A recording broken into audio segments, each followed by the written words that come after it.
네, 안녕하십니까. 안태희 국장입니다. 삐딱 토크 시작하겠습니다. 오늘부터는 격주로 새로운 분들과 함께 삐딱 토크를 진행하도록 하겠습니다. 먼저 나와주신 분 소개해드리겠습니다. 박한희 청주시의원님 오셨습니다. 안녕하세요. 네, 안녕하세요. 네. 이상조 청주시의원님 오셨습니다. 네, 안녕하세요. 이상조입니다. 오래간만입니다. 예, 오랜만입니다. 네.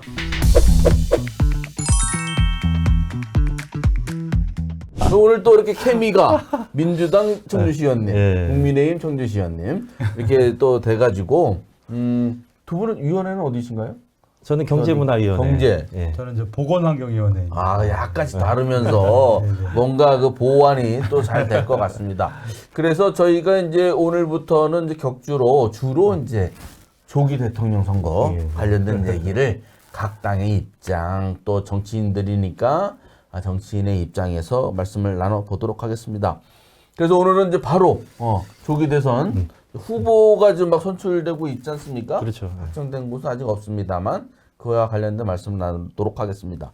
먼저 지난 19일 청주에서 그리고 20일은 경남에서 민주당 대선 후보 경선이 열렸어요. 저기 충북에서 제가 85% 넘길까 이런 기사를 썼더니 뭐 88%, 네. 경남은 90%. 네. 그래서 합계가 89%. 네. 이렇게 대단한 어대명 현상이 일어나고 있는데 일단 그 다녀오셨죠? 그때 분위기는 어땠어요? 그때 이제 충청권이 다 모이다 보니까 이제 우리 저 충북, 충남, 세종, 대전에 이제 당원들이 많이들 모여주셨는데, 네. 저는 정말 각 후보들 연설할 때 전율이 느껴지더라고요. 이게 그 함성과 또 그 후보들이 좀 표효를 하는데 정말 대단한. 그 보니까 우리가 찍게 됐는데 사람이 많던데 꽤 많이 왔습니까? 네, 뭐 이제 기본적으로 지금 이제 우리 투표율을 좀 보자면 워낙 이제 3년 전에 대선 때 50%였거든요. 예선 때. 예. 그렇죠. 총선 50%. 때. 예. 근데 이번에 57% 전체 권리당원에 57%였고 그 당시에도 이제 이재명 대표 후보 득표율이 2020년도에 54.72% 22년도였죠, 그죠? 근데 이제 요번에는 88.15% 네. 아주 뭐 막강한 에너지를 확인할 수 있는 자리였습니다. 예. 뭐 그러면 누구 찍었냐고 안 물어봐도 되겠네. 묻는 게 실례일 것 같으네. 그 의외로 근데 김동연 후보가 7% 수준밖에 안 됐더라고요.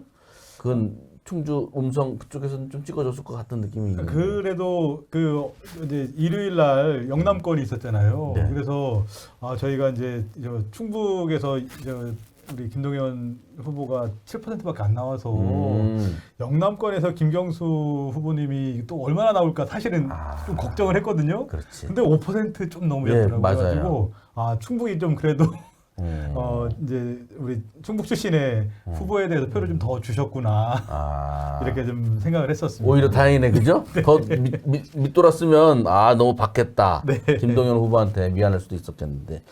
민주당이 이렇게 뭐 거의 뭐 완사에 들어가고 있는데 예. 어떻게 평가를 하십니까? 그 민주당 지지하는 이제 시민들 사이에서는 네. 좀 변화를 요구하는구나. 뭔가 큰 변화를 이렇게 해낼 수 있는 사람으로 이재명 대표를 이제 선택한 게 아닌가 그런 생각이 들고요.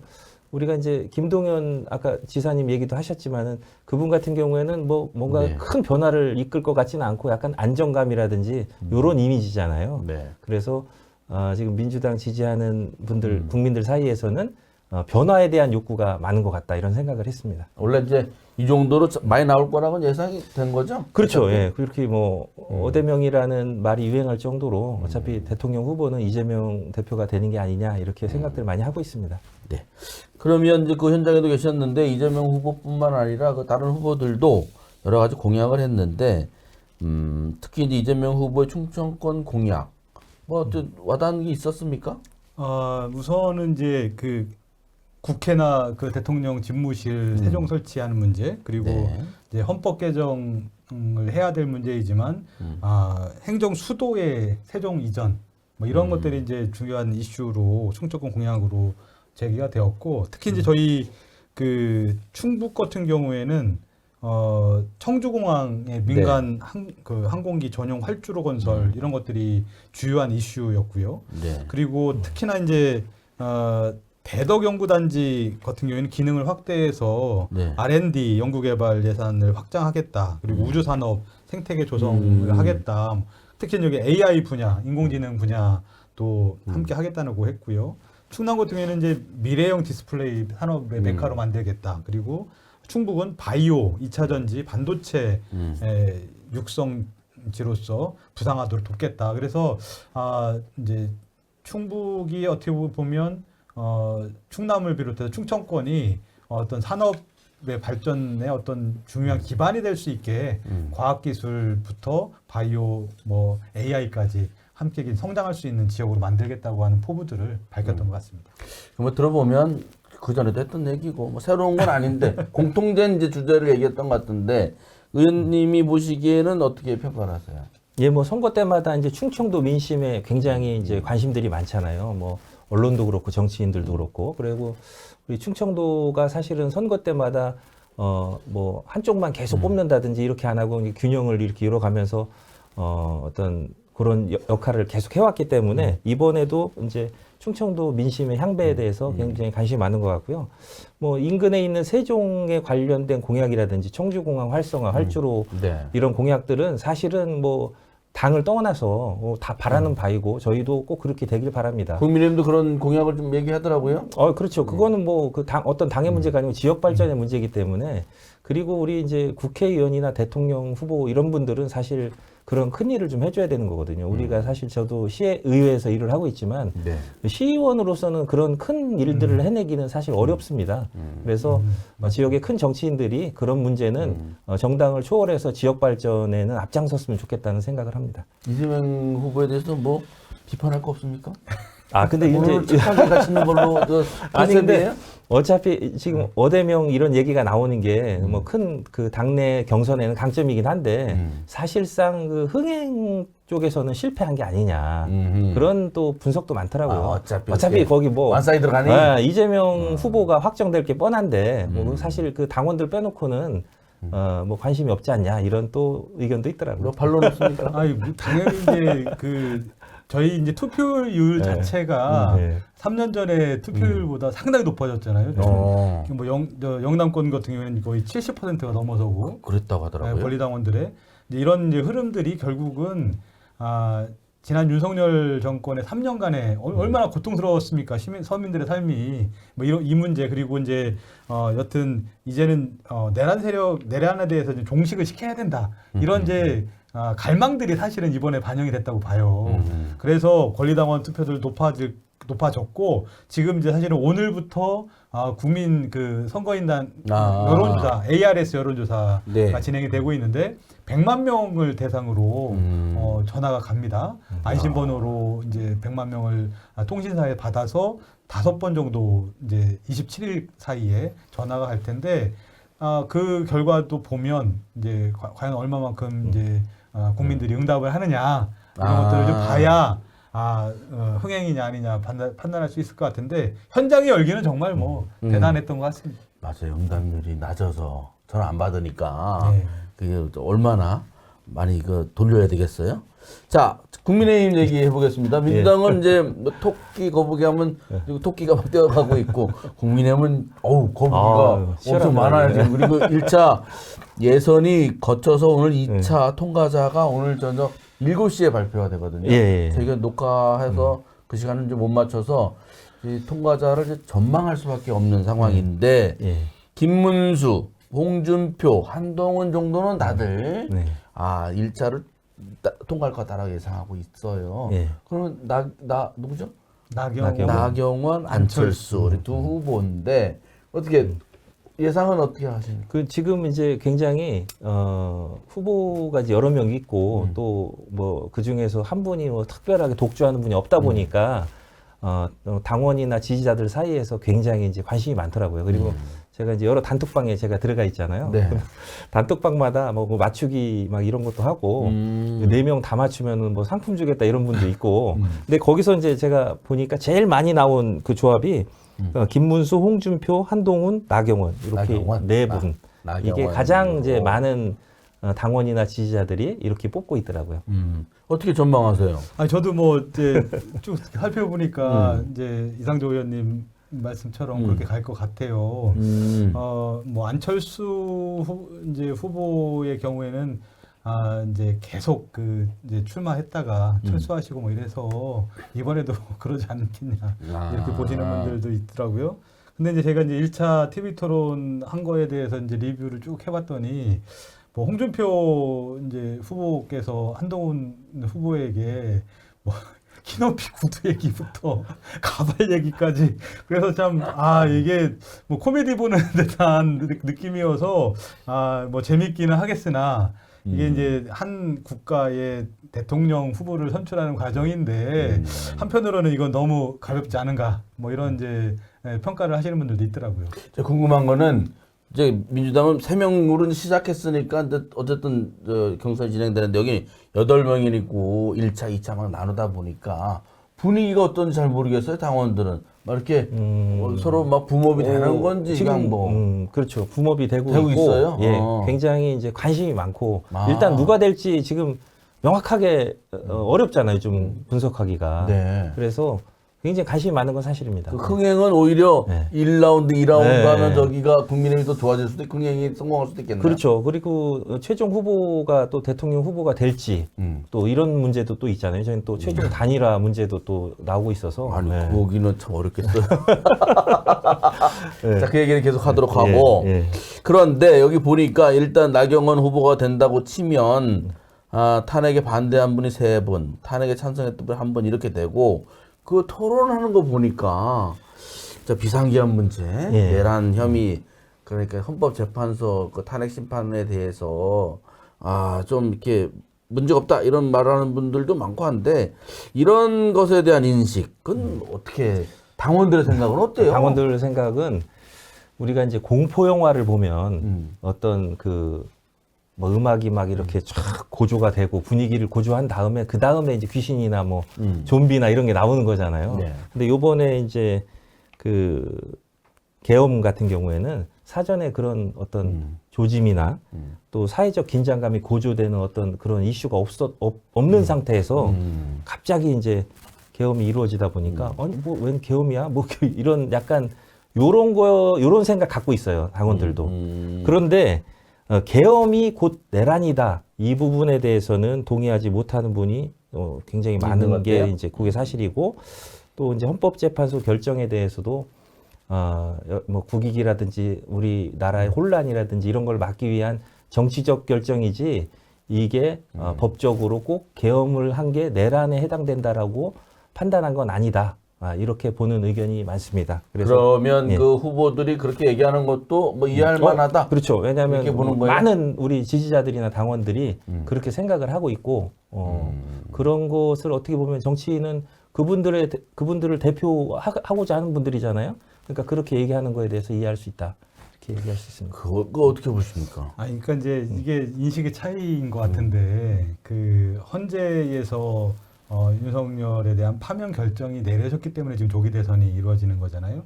파면이라고 하면 결국은 이제 헌법을 위배하는 권력을 행사했다라고 하는 것인데 그 핵심은 바로 계엄과 포고령 그리고 내란으로 연결이 되는 건데 그것에 대해서 이제 인정하지 않는 듯한 느낌을 너무 많이 받는 거예요.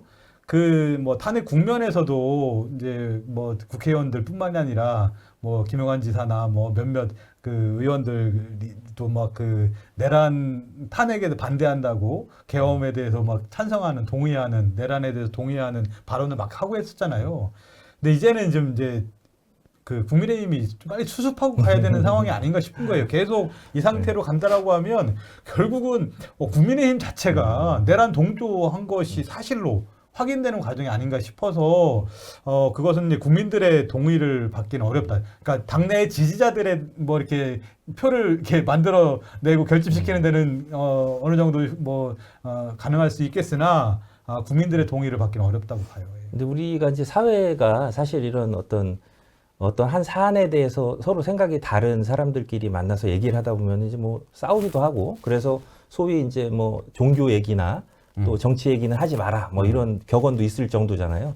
저도 친구들 가운데는 뭐 민주당을 지지하는 분들도 많이 있습니다. 그래서 그 친구들하고도 이런 얘기를 하지만 이제 지금은 그런 대화가 싸움으로까지 이어지는 사람들하고는 안 만나게 되고 그래도 어느 정도 상대방 생각을 이야기하고 들을 준비가 돼 있는 사람들하고 이제 이야기가 되고 지금까지 만나게 되긴 하더라고요. 그런데 우리가 이제 국민이라고 우리 보통 얘기하죠. 본인들이 유리한 쪽으로 이제 우리 국민들이 원한다 이렇게 얘기하지만 사실상 대통령 탄핵 직전에 여론조사나 이런 걸 볼 때 거의 과반수의 국민은 또 탄핵을 반대하는 국민이 있었기 때문에 과연 국민들이 원하는 게 그 탄핵을 하는 것만 모든 국민이 원하는 것은 아니다. 그러면 그 탄핵을 반대했던 국민들을 대표하는 정당의 정치인으로서 그 부분에 대해서 어필할 수 있다 이렇게 생각됩니다. 또 뭐 거기 더 하실 말씀은 그러니까 이제 위험하다, 이제 걱정이 돼서 분명히 이제 이 상태가 되면 국민의힘이 내란 동조로 이제 사실은 이제 갈 수밖에 없을 테고 그렇다라고 하면 예전에 우리 통진당 그 정당 해산 청구가 되어서 해산까지 됐었잖아요.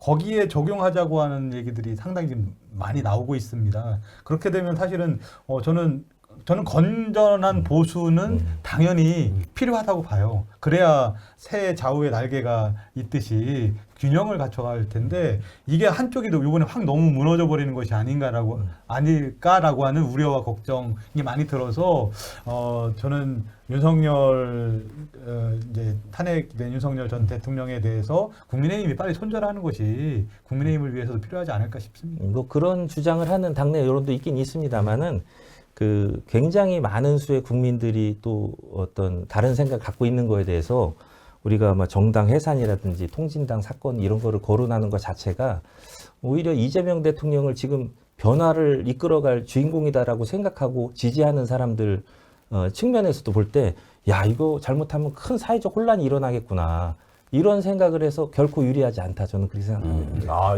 저희는 양쪽이 서로 상대방을 걱정하고 계죠. 자기 걱정보다 남 걱정부터.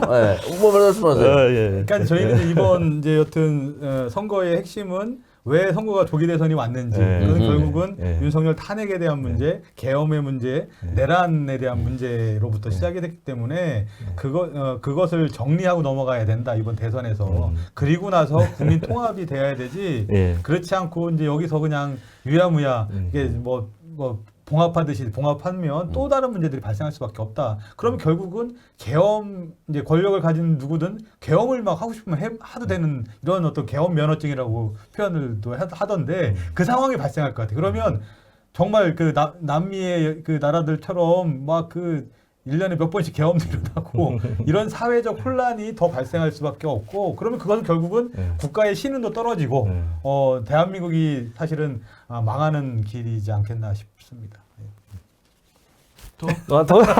자꾸 얘기하면 끝이 없으니까. 정리하시죠. 한번 양보했어 이쪽에서. 이 의원님이 한번 양보했어요. 그래서 이제 이 얘기의 끝은 아닌데 우리가 이제 지금 예를 들어 누가 통과가 되잖아요, 4명이. 그 중에 한 명이 선택이 되면 이게 뭐가 구도가 나올 텐데 그 다음입니다. 한덕수 대통령 권한 대행하고 그다음에 출마할 것도 같고 그분하고 국민의힘에서 선출된 누가 또 단일화를 할 수도 있잖아요. 그러니까 그렇죠. 이 변수가 하나 더 남아서 뭐라고 얘기하기가 상당히 좀 어려운데 어떻게 해요? 결국은 이재명 후보의 대항마는 한독수 권한대행으로 갈까요? 어떻게 보십니까? 당원들은 뭐래요, 당원들? 아니 그게 당원들이 그래서 궁금해요. 당원들 의견도 굉장히 많이 갈리기 때문에 좀 예측할 수가 없습니다. 그래서 그런 예측할 수 없는 부분이 이번 우리 후보를 뽑는데 굉장히 많은 관심을 가지게 하는 요소이기도 해요. 그리고 과연 우리가 이제 우리 당에서 뭐 어느 한 명이 대통령 후보로 선출이 됐는데 한덕수 후보하고 단일화 과정에서 그럼 누가 될 것이냐 또 이런 것도 굉장히 궁금해하고 그렇습니다. 예. 개인적인 건 어떨까요? 그래서 이제 사실 이제 다 장점이 있으신데 이제 김문수 후보 같은 경우는 청렴하고 강직한 어떤 이런 이미지가 있고 한덕수 총리 같은 경우에는 흠이 없고 안정감이 있고 뭐 오랜 또 경제통으로서 앞으로 우리나라가 이제 경제적으로 지금 살짝 어렵잖아요. 그래서 이런 문제를 돌파할 수 있는 인물인 것 같기도 하고 또 홍준표 후보는 뭐 대중적인 어떤 인지도나 지지가 있고 그다음에 정치력을 발휘할 수 있는 그런 느낌을 주는 이런 장점이 있는 것 같고 나경원 후보도 사실 당내에서는 인기가 굉장히 많습니다. 그리고 보수 지지자들 사이에서도 호감도 높고 이런 강점들이 있는데 이제 사실 누가 되는 게 중요한 게 아니고 이번 어쨌든 선거라는 건 서로 이기려고 하는 거잖아요. 이기려고 하는 건데 이 중에 누가 되는가가 중요한 게 아니고 누가 되더라도 나머지 이 경선에 참여했던 분들이 그 선출된 사람 한 명을 위해서 진짜 자기 선거처럼 뛰어줄 것인가. 이게 저는 승패를 가를 거라고 보고 있습니다. 사실 이제 지금 이번 선거는 저희도 이재명 대표가 더 유리하다고 생각하고 있습니다. 그렇기 때문에 더더욱더 우리가 이제 우리 보수를 지지하는 국민들 이 단합하는 게 얼마만큼 단합이 가능하냐. 요게 승패를 가를 거다 이런 생각을 하고 있죠. 네. 그러면 그 의원님은 저기 민주당에서 보는 거니까 네. 일단 국민의힘의 최종 후보는 누가 될 것이고 그 다음에 한덕수 권한대행가 만약에 이렇게 단일화를 하면 또 누가 최종 될 것 같아요?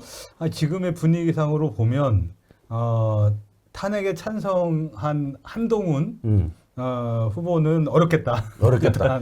우리 저 의원님이 한동훈만 뺐어. 지금 얘기 중에 네. 한 명 뺐습니다. 네. 그러고 이제 지금에서 제일 그 탄핵을 반대했던 분들 중에 지지율이 제일 높은 분이 김문수 후보 전 장관. 더라고요. 그래서 아마 그분이 되지 않겠나 싶고 나경원 후보가 최근에 드럼통에 들어가서 막 했는데 이게 이제 국민적으로 동의가 되는가 싶기도 하고요. 그래서 아무래도 김문수 후보가 되지 않겠나 싶은데 결국은 이제 또 이제 최근에 한덕수 권한대행 뭐 이렇게 좀 차출설들이 있고 본인도 아마 나가고 싶어하는 뭐 이런 마음이 있는 것 같아요. 그래서 최근에 알래스카 가스 개발 뭐 관련해서 트럼프하고 협상을 하면서 뭐 우리 걸 다 내주려고 하는 듯한 뭐 협상 뭐 이렇게 한다는 얘기도 있고 그래서 여튼 한덕수 권한대행의 경우에도 사실은 내란 중요 종사자라고 저희는 보고 있어요. 그러니까 지금의 이번에 대선은 결국은 내란을 어떻게 정리할 것인가, 종식시킬 것인가가 주요 이슈가 될 텐데 그 중심에 있는 분들이 후보가 된다라고 하면 저희 민주당 입장에서는 뭐 땡큐입니까? 그래봐야 되지 않을까 싶은 생각이 만약에 한덕수 후보든 김문수 후보가 된다고 한다면 거기서 뭘 내세울 것 같습니까? 일단은 이제 안정. 네, 왜냐하면 이제 그 어떤 지금 이제 탄핵이 된 거잖아요. 그러면 그 계엄 선포한 거에 대해서는 일정 부분 이제 혼란한 시기를 겪었고 저는 대통령이 탄핵됨으로써 그거로 책임졌다. 그거는 이제 일단락이 됐고 그렇다면 앞으로 어떤 대한민국을 원하는 것이냐 국민들이 어떤 그 계엄이 일어난 그런 상황에 대해서 야 이렇게 앞으로도 이렇게 되면 안 되겠다. 뭔가 이 국가의 어떤 시스템 바꿔야 되겠다. 이런 변화를 원하는 것인가? 아니면 야 이게 충분히 혼란을 겪었고 지금 이제는 새로운 지도자가 나와서 안정감 있게 우리가 지금 선진국인 대한민국에 살고 있잖아요. 이런 거를 유지하면서 점진적으로 발전시키는 어떤 그런 후보자를 원하는 것인가? 이거에 대한 심판이 이번 선거의 이슈다 이렇게 생각하고 있습니다. 이제 이어서 하는 말씀인데 그런 6.3 조기 대선의 이슈는 그러니까 저 의원님 말씀은 이제 책임졌으니 새로운 출발하자. 여기는 누가 책임을 졌다는 얘기야. 책임을 적절하게 해야 된다. 이런. 최근에 이제 그 형사 재판 하고 있지 않습니까? 윤석열 이제 전 대통령 나와가지고 그 이제 재판을 임하는 자세와 태도 사과 한마디가 없었어요. 지금 현재 상황이 그리고 본인의 잘못된 것이 없다라는 것을 계속 항변하고 계셔서 뭐 이제 우리 이상조 의원님께서는 내심 이제 윤석열 탄핵으로 이게 마무리된 거다 새로운 시작을 하자 이렇게 말씀을 하시는데 국민들이 받아들일 때는 전혀 변하지 않고 있다. 지금 내란의 계속된 연장선상이 아니냐 이런 이제 판단을 하시는 분들도 꽤 많습니다.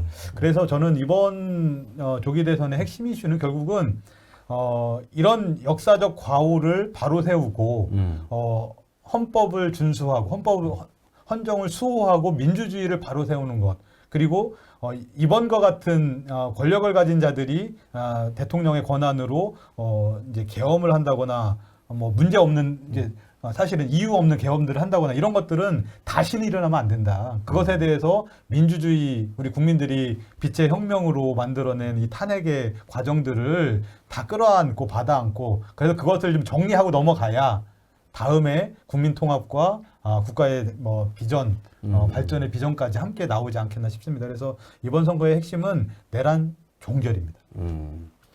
여기 대해서는 이런 아까 말씀하신 것도 있는데 내란 주요 종사자 의혹도 받고 있고 이런 분들이 또 내란이 아니라 뭐 비상계엄 때 김문수 후보는 왜 일어나서 인사도 안 했잖아요. 예. 뭐 그런 것들이 국민들 머리에 좀 남아 있는데 어떻게 이슈를 잡아나갈까 국민의힘 쪽에서. 근데 이제 그 재판 형사 재판을 받으면서 이제 사과를 안 하고 이런 부분은 아마 재판을 받아보신 분들은 다 아실 텐데 재판에서 내가 이게 이제 어쨌든 범죄로 기소가 된 거잖아요. 범죄로 기소가 됐을 때 이걸 부인하거나 아니면 인정하고 형량을 뭐 이렇게 줄이려고 노력하거나 보통 이렇게 두 가지 선택을 하게 되는 거잖아요. 네. 그런데 계엄을 한 거는 사실 인정하지만 뭐 사실이니까요. 그거는 그렇지만 그게 곧 내란은 아니다. 그러니까 내가 기소된 게 잘못된 거다라고 지금 주장하는 거잖아요. 그래서 그 부분은 뭐 당연히 그렇게 할 수 있다 저는 생각합니다. 근데 이제 그러니까 국민의힘 쪽에서의 6.3 대통령 선거에서는 이슈를 어떻게 잡아 나갈까요? 아까 말씀하신 그래서 그 국민통합 부분에 뭐 이런 것 쪽으로 중심으로 갈까요? 이제 그 부분에 좀 고민이 있는 것 같더라고요. 그 저도 생각해도 우리 당내에서도 일부는 계엄에 대해서 우리가 뭐 계엄하고 이 탄핵된 거에 대해서 이렇게 좀 분리를 해서 가야 된다 이런 분들도 있고요. 또 뭐 그 우리가 잘못한 게 아닌데 왜 그거를 분리를 하냐? 같이 가야 된다 이런 분들도 있습니다.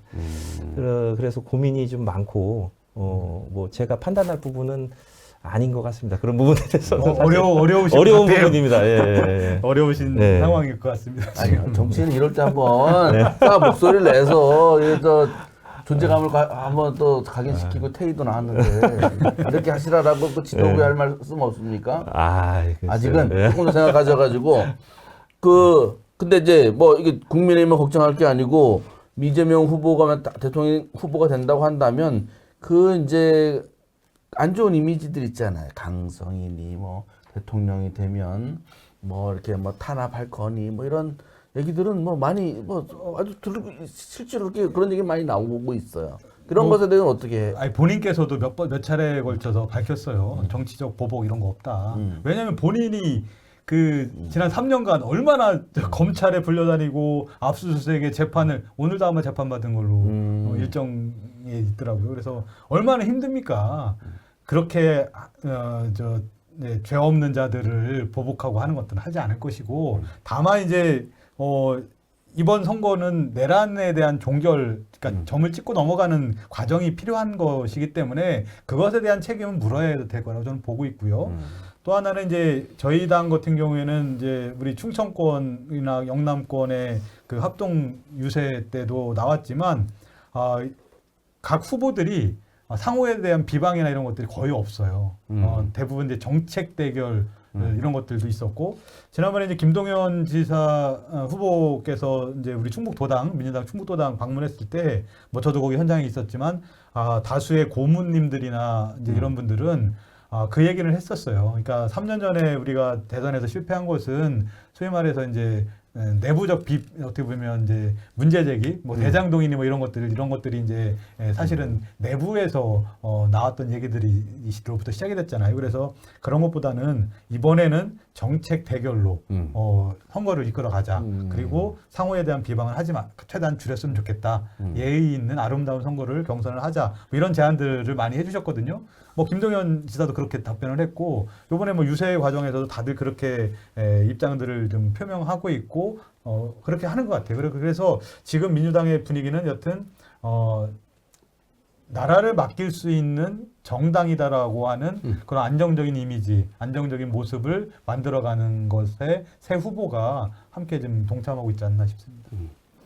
알겠습니다. 뭐 여러 가지 어려운 상황에서도 여러 가지 이게 나름대로 준비를 많이 해오셨는데 그래도 퀴즈를 내야 되잖아요. 예, 최종 득표율이 둘이 나온다고 가정하면 각 당 후보 한 명씩이라고 치고 한 몇 퍼센트 정도 몇 대면 뭐몇 있잖아요. 51대 49 뭐 이런 거 있는데 어떻게 예상 우리 저 의원님부터 저는 이제 6대 4. 6대 4 정도. 네. 저기 의원님은 저는 지난번 대선도 그렇고 아주 근소한 차로 승부가 갈릴 것 같은데요. 그 관건은 우리 그 보수 후보로 이렇게 지금 나오신 분들이 네. 과연 이제 최종 후보가 한 명이 선정이 됐을 때 과연 자기 일처럼 단합해서 다시 정권을 차지하는데 노력을 할 것인가 아니면 또 그 안에서 또 여러 가지 자기의 개인적인 이익이나 정치적인 어떤 이익을 위해서 또 분열할 것인가. 그래서 분열하면 저는 이번에는 이기가 어렵다고 생각이 되고요. 다 같이 단합한다면 한번 해볼 만하다 이런 생각이 듭니다. 박빙승. 네. 여기 6대 3은 거의 완벽한 승리죠. 그렇죠. 완벽한 승리죠. 네. 그 맞추신 분이 밥 사는 거예요. 아, 네, 알겠습니다. 오늘 그 박완희 의원님하고 이상조 의원님하고 모처럼 나와서 삐딱 토크했는데 상당히 의미 있는 말씀해 주셔서 감사하고요. 2주 후에 다시 뵙겠습니다. 네. 네, 감사합니다. 감사합니다.